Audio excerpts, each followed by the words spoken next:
Hi guys, welcome to my channel. ഇന്നൊരു study വ്ളോഗാണ്. ഒരു 7-day ചാലഞ്ചാണ് ഇന്ന് ഞാൻ എടുത്തിരിക്കുന്നത്. അപ്പോൾ പുതിയതായിട്ടൊരു റീസ്റ്റാർട്ട് കൊടുക്കാമെന്ന് വിചാരിച്ചു. കുറച്ച് നാളത്തെ ഒരു ഗ്യാപ്പ് ഉണ്ടായിരുന്നു സ്റ്റഡീസിൽ.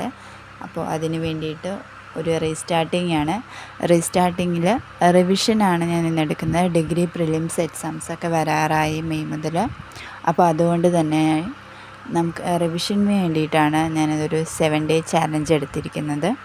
അപ്പോൾ റിവിഷനോടൊപ്പം തന്നെ നമ്മൾ മറന്നുപോയ കാര്യങ്ങളും അല്ലെങ്കിൽ നമുക്ക് എന്തെങ്കിലും വിട്ടുപോയിട്ടുണ്ടെങ്കിലൊക്കെ നമുക്ക് ഈ ഒരു റിവിഷൻ സമയത്തേക്ക് അത് കണ്ടുപിടിച്ച് നമുക്കത് ക്ലിയർ ചെയ്യാൻ പറ്റും. അതുകൊണ്ടാണ് റിവിഷൻ തന്നെ എടുക്കാമെന്ന് വിചാരിച്ചത്. അപ്പോൾ നിങ്ങളുടെ സ്റ്റഡീസൊക്കെ ഏതുവരെ എത്തി? എല്ലാവരും പഠിച്ചു കഴിഞ്ഞു? റിവിഷനൊക്കെ നല്ലപോലെ എടുക്കുകയാണോ? അപ്പോൾ ഞാനിവിടെ റിവിഷനും എടുക്കുന്നുണ്ട്. കൂട്ടത്തിൽ പ്രീവിയസ് ഇയർ ക്വസ്റ്റ്യൻസും മോക്ക് ടെസ്റ്റൊക്കെ എടുക്കാമെന്ന് വിചാരിച്ചു. ഒരു പ്രോപ്പർ പ്ലാനിങ്ങോടുകൂടി ഡിഗ്രി പ്രിലിംസ് എക്സാം എഴുതാമെന്നാണ് വിചാരിക്കുന്നത്. അപ്പോൾ നിങ്ങളുടെയൊക്കെ എങ്ങനെയായി പഠിത്തമൊക്കെ? അപ്പോൾ ഇതൊരു സ്റ്റാർട്ടിംഗ് ആണ്. പുതിയ വ്ളോഗിൽ വീണ്ടും കാണാം.